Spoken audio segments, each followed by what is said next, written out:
SNP leader Nicola Sturgeon has been accused of trying to lead the UK after she continues to attempt to outmaneuver Downing Street in the country's coronavirus response.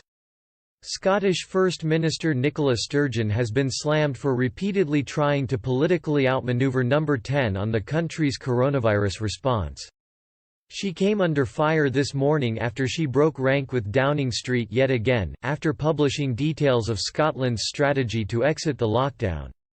The move from the SNP leader prompted radio host Mike Graham to claim Mrs Sturgeon was trying to lead the UK, and not just Scotland. Matt Hancock fired back at Mrs Sturgeon's strategy for exiting the lockdown this morning, insisting it was far too early to be discussing that.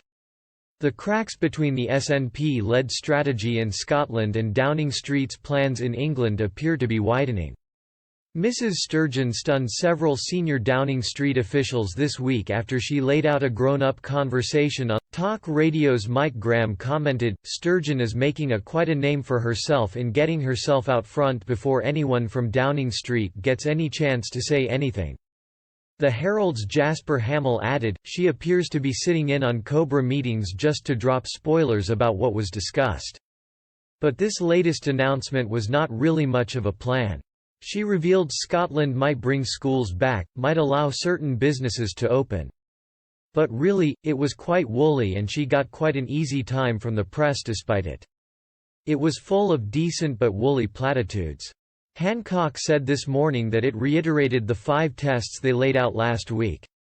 It read more of like a sixth form screed rather than a scientific proposal. Hamill went on to suggest that Westminster officials were seething at Sturgeon gazumping number. Graham responded, "The plan to me seemed like something they just wanted to get out rather have it say anything of substance." The talk radio host added that Mrs Sturgeon was trying to gain the upper hand over Number 10 and appeared to be wanting to lead the UK rather than just Scotland. Of Friday afternoon, First Minister Nicola Sturgeon said gatherings in pubs and at public events were likely to be banned for some time to come. However, she did admit that Scottish people could soon be allowed to meet with a bubble of friends or family. Speaking on Good Morning Britain earlier this morning, Mr Hancock was grilled on whether Mrs Sturgeon had taken the upper hand in the coronavirus response as cracks begin to appear in the unified UK response. Mr Hancock says it would not take much for the progress made fighting coronavirus to be lost if people stop following the social distancing rules. He tried to insist that Mrs Sturgeon was simply following UK government principles, but Scotland appears to have taken this